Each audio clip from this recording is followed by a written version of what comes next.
Mes amis, si vous avez voyagé durant les années 80 ou 90 même, la première odeur qui frappait quand on rentrait dans un avion, c'était l'odeur de cigarette. Les gens à l'époque avaient le droit de fumer.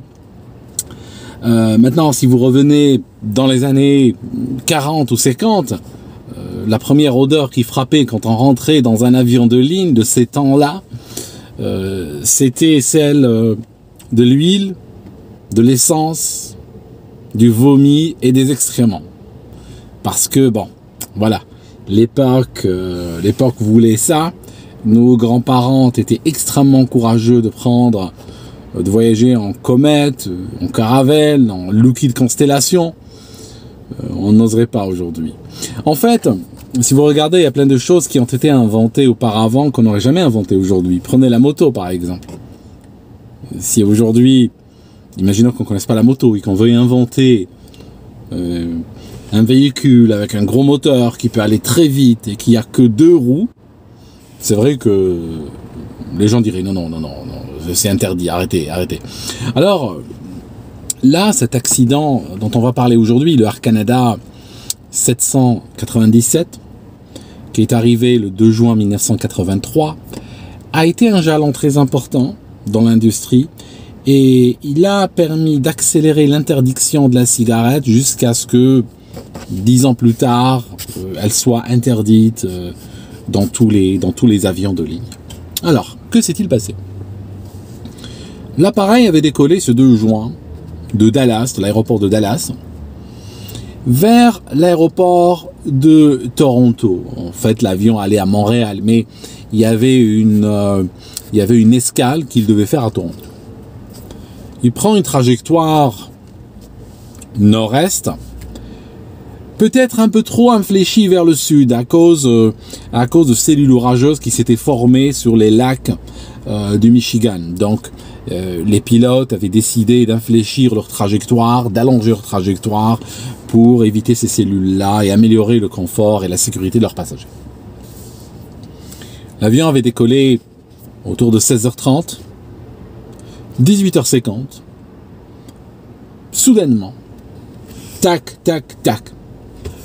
trois fusibles vont sauter dans le cockpit. Alors les fusibles qu'il y a dans les cockpits, c'est des sortes, ils sont couverts par des bouchons noirs et sur leur longueur, ils sont peints en blanc, de sorte que quand ils sont poussés, le circuit est fermé, donc en temps normal, ils sont poussés. Quand ils sautent, c'est juste ils sortent, tac, ils sortent de quelques millimètres. Et puis, quand ils sont vus sur le tableau à fusibles, ils sont vus avec leur cercle blanc. 3 fusibles sautent, correspondant aux toilettes, tout à l'arrière de l'appareil. C'est le moteur des toilettes qui avait sauté. Pourquoi 3 fusibles? Parce que ce moteur est alimenté par du triphasé, et en fait, chaque fusible couvrait une phase différente. Commandant de bord, il va appuyer, n'est-ce pas? Il va appuyer dessus. Et ce qui se passe, c'est que dans la seconde, tac, ils ressortent. Il est 18h50 à ce moment-là. Un peu plus tard, il attend une dizaine de minutes. Il décide encore une fois de les fermer. Et immédiatement, il saute. À ce moment-là, il se dit, ça ne sert à rien de tenter. Peut-être, il se dit, peut-être le moteur est grippé, n'est-ce pas? Un moteur électrique est grippé. Et puis, il est mécaniquement grippé. En fait, quand on envoie du courant électrique dessus, quand le moteur est grippé, ça va créer une surtension, ça fait sauter le fusible. Au même moment, là, il est à peu près 18h59, il y a un passager qui était assis à l'arrière, tout à l'arrière de l'avion, la dernière rangée, qui appelle une hôtesse de l'air et qui lui dit « Il y a une odeur de fumée, est-ce que vous ne sentez pas de la fumée, là ?» L'hôtesse de l'air, effectivement, elle lui donne raison. Elle sent de la fumée. Cette fumée semble venir des toilettes. Alors, il y avait des toilettes à l'arrière de l'avion, il y en avait aussi à l'avant, mais dans ce cas, la fumée venait de l'arrière. Alors, elle ouvre les toilettes, elle voit effectivement un nuage de fumée. Commence à en parler avec ses collègues, on perd 2-3 minutes, et puis, in fine, elle fait quoi? Par acquis de conscience, prend un extincteur, et elle ouvre la porte, elle balance le contenu de l'extincteur, donc elle va arroser les vitres, l'entrée de la poubelle, la corbeille, tout ça, les toilettes, tout ça. Et puis elle referme. Pendant ce temps, il y a une autre qui va au cockpit, qui va dire écoutez, on a, semble-t-il, de la fumée à l'arrière. Le copilote se lève, décroche sa ceinture à la demande du commandant, se lève et il va remonter toute la longueur du DC-9 32, fait à peu près 36 mètres. Il va remonter toute cette allée. Quand il arrive au fond de l'allée, qu'est-ce qu'il voit?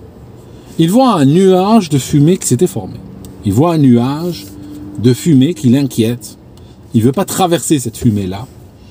Il revient au poste de pilotage et il dit au commandant de bord, nous avons de la fumée, il faut qu'on atterrisse. Au même moment, avant même que le commandant de bord réponde, il y a une hôtesse de l'air, un steward plutôt, qui arrive, qui dit au commandant non, écoutez, tout va bien, la fumée est en train de se dissiper. Probablement, et ça c'est une spéculation par rapport au rapport d'accident, le rapport d'accident mentionne qu'à un moment donné, il y avait un extincteur à halon qui était placé donc, derrière les garnitures de cet endroit où il y a les toilettes, et qu'il s'était automatiquement déclenché et puis qu'il avait envoyé donc le produit extincteur dans les toilettes. C'est possible que la fumée qu'a vue le copilote, c'était la poudre de l'extincteur qui était sortie sous la porte et puis qui flottait dans l'air. Donc c'est pour ça que quelques secondes plus tard, le steward avait l'impression qu'elle était en train de se dissiper. Steward donc arrive, il dit au commandant non, tout va bien. Le commandant dit au copilote va voir encore s'il te plaît, va voir qu'est-ce qui se passe avec ces toilettes. Le copilote part. Et le commandant de bord, c'est un homme un peu seul en ce moment parce que il a une responsabilité importante. Il ne doit pas agir de manière impulsive. Il est là pour protéger les vies, les biens.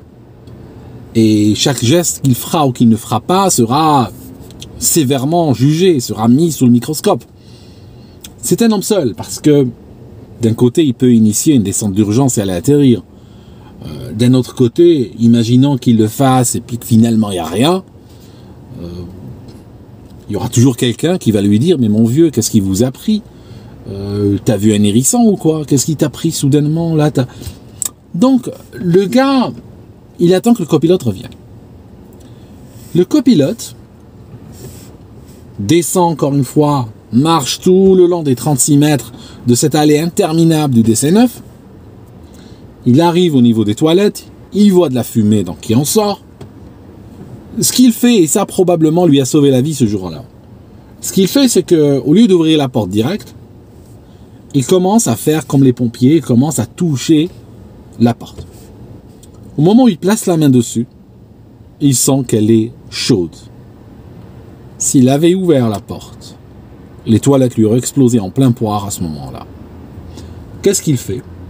Et pendant qu'il est en train de faire cette investigation, il y a encore une autre hôtesse de l'air qui va chez le commandant pour lui dire « Oui, mais tout va bien, les choses semblent s'améliorer. » Le copilote arrive en courant et il va dire au commandant « Nous devons descendre maintenant. » Et il le dit avec un ton tellement ferme qu'il était un peu inusité parce que le copilote respectait la distance hiérarchique qui le séparait de ce commandant. Quand le commandant a vu qu'il a utilisé ce ton-là, il a compris que les choses étaient sérieuses. Là, nous sommes à 19h09 et ça faisait bien 9 minutes qu'ils étaient en train d'investiguer. Mais là, c'est confirmé. Il y a le feu. Le commandant de bord comprend une chose.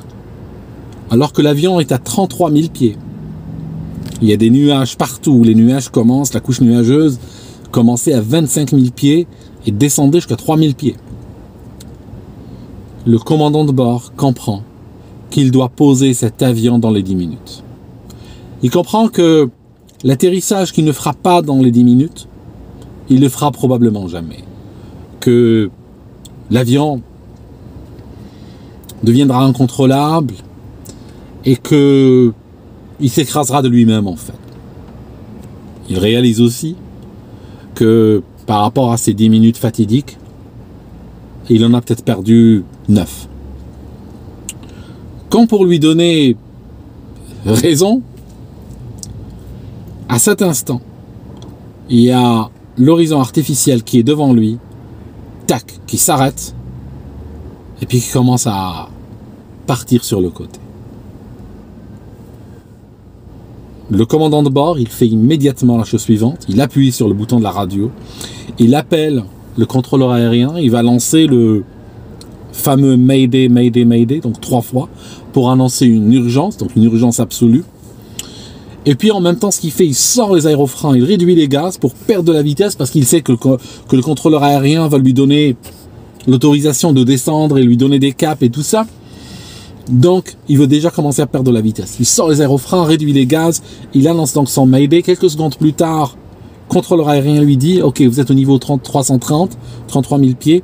Il y a l'aéroport de Cincinnati qui est droit devant vous à 25 nautiques, 25 miles. Est-ce que vous allez pouvoir poser ?» Il dit oui. Bam, et il entame la descente. Donc, la descente à travers le nuage s'est faite.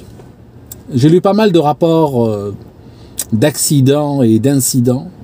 Je ne me rappelle pas d'une descente qui s'est faite de cette manière-là. En fait, il n'a pas fait une descente d'urgence. Il a fait tomber l'avion, littéralement. Le variomètre du DC-9, comme beaucoup d'avions de sa génération, a un maximum de 6000 pieds par minute. Il ne peut pas mesurer un taux de chute supérieur à 6000 pieds par minute. Dans la boîte noire, il y a 6030 pieds de taux de chute qui ont été mesurés. Au fur et à mesure qu'ils descendent, les choses commencent à s'empirer. Il y a le transpondeur qui s'arrête. L'avion disparaît des écrans radars. Alors, dans le contrôle aérien, il y a 2 radars. Il y a le radar primaire. Alors, le radar primaire, c'est comme le radar des militaires. Il a cette... il tourne, hein, il y a cette grande antenne. Bam, elle envoie une onde. Et elle s'arrête. À ce moment-là, l'antenne se met en écoute. Et elle reçoit un écho de retour. Si vous regardez les contrôleurs aériens, leurs écrans, ils ont une étiquette. Elle indique l'altitude et tout ça. Le radar ne peut pas indiquer cela. Par exemple, le radar ne peut pas calculer l'altitude. Il faut plusieurs radars pour calculer l'altitude. Alors, l'altitude et d'autres informations sont transmises par ce qu'on appelle le transpondeur ou le radar secondaire. Ça signifie qu'il y a une boîte à l'intérieur de l'avion qui transmet ces informations au contrôleur aérien, qui lui permet donc d'avoir une association claire entre ce qu'il voit, entre le point qu'il voit, donc l'avion qui est identifié, et puis les données liées à cet avion-là. Le transpondeur s'arrête. Parce qu'au fur et à mesure que l'avion progresse, il commence à perdre son réseau électrique.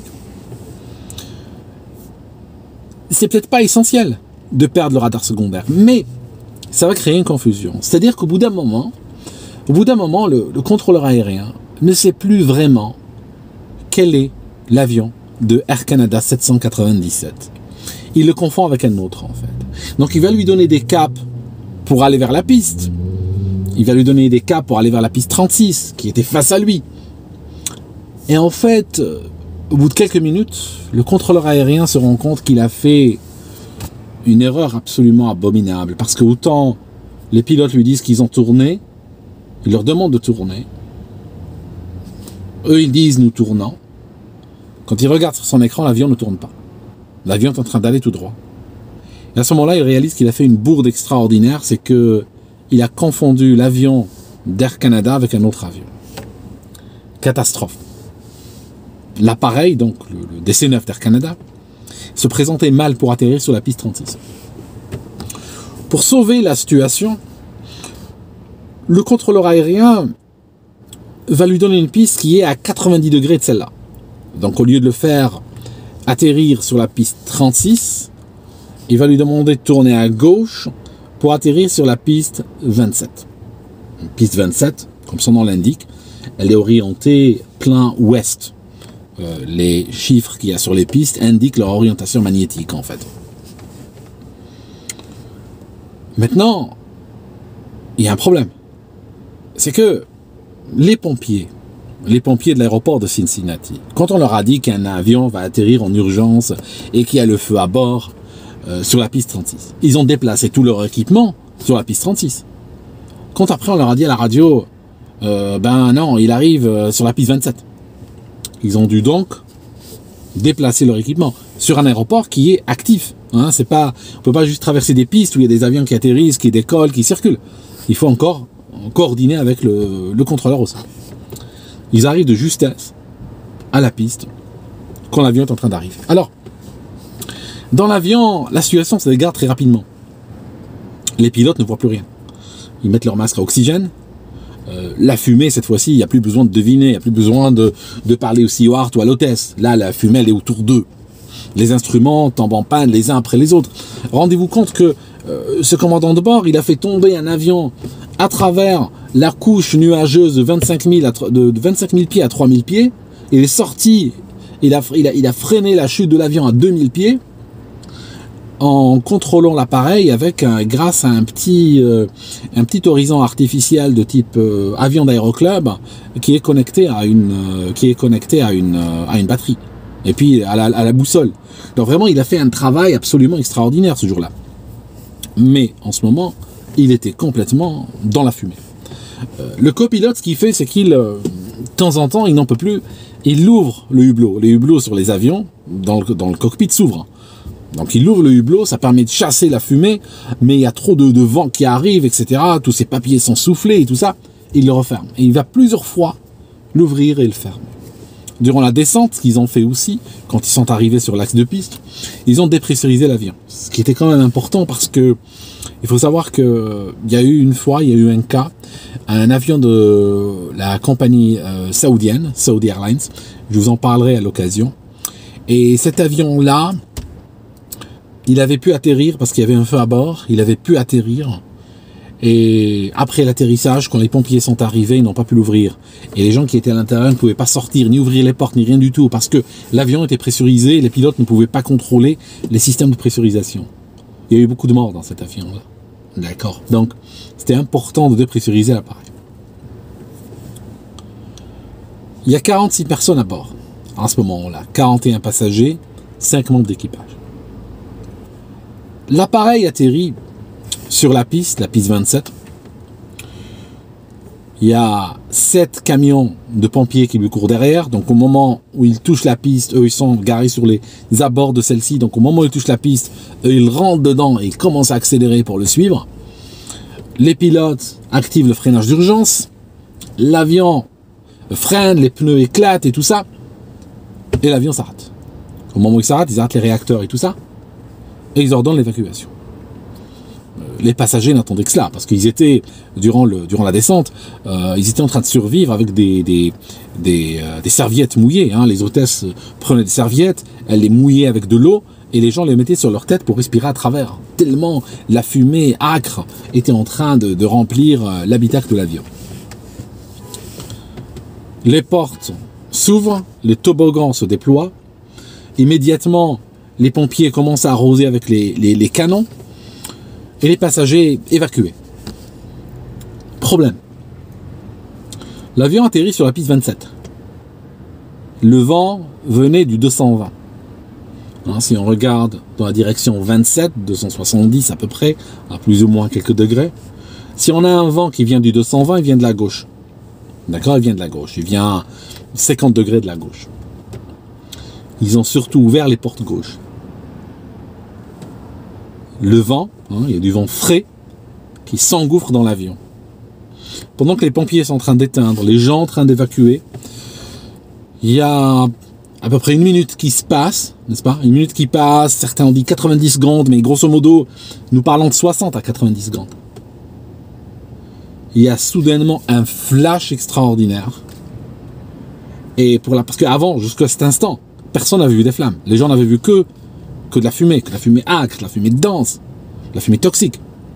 Mais à ce moment-là, le feu se déclare, et ce n'est pas Ce n'est pas un feu qui a commencé petit, qui a augmenté en crescendo. Non. C'est un flash. Ça a été décrit comme un flash. Ça signifie que, soudainement, tout le volume de l'avion se remplit de flammes et les flammes commencent à sortir des ouvertures de sécurité, des issues de secours. Les pilotes qui avaient ouvert leur hublot à l'atterrissage sautent par les hublots, sont dehors sains et saufs. Les gens qui ont pu sortir durant les 60 à 90 premières secondes sont sains et saufs. Bon, certains sont un peu blessés, commotionnés, certains ont respiré un peu, des gaz, tous un peu, mais ils ont la vie sauve. Les 23 autres qui n'ont pas pu sortir ne sortiront jamais.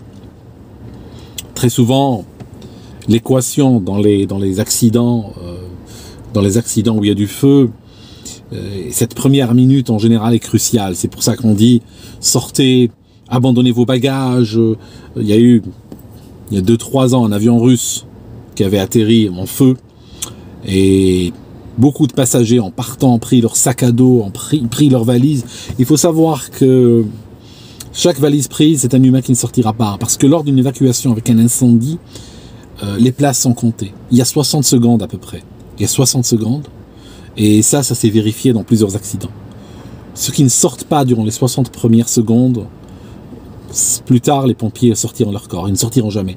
Donc chaque personne qui perd une seconde ou 2 ou 3 avec sa valise, avec son sac à dos, cette valise-là a pris l'espace pour un humain qui aurait pu sortir. Donc, la moitié des passagers, tout l'équipage, la moitié des passagers sont sains et saufs, l'autre moitié sont brûlés.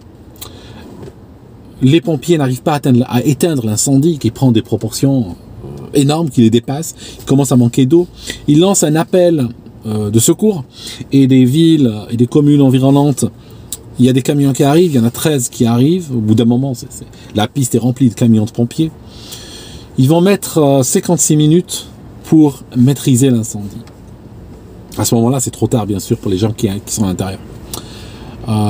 Les analyses toxicologiques qui ont été faites sur les corps montrent que beaucoup des gens qui ne sont pas sortis avaient dans le sang, ils ont fait une recherche de gaz toxiques liés à la respiration de fumée, avaient des quantités incapacitantes de ces gaz-là. Donc probablement ce qui a dû se passer, lorsque l'avion était durant la descente d'urgence, les hôtesses de l'air, ce qu'elles ont fait, c'est qu'elles ont demandé à tout le monde de s'asseoir vers l'avant, donc s'éloigner de la zone où il y avait la fumée. Ce qu'elles ont fait aussi, elles ont eu cette idée géniale d'ouvrir vous savez, ces bouches de ventilation qu'il y a au-dessus des passagers.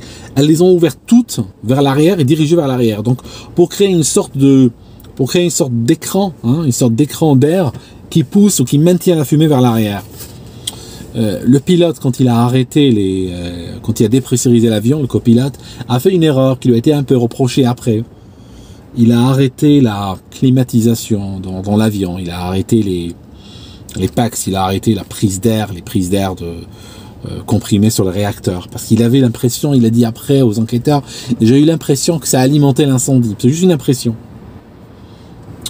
Il a arrêté ça.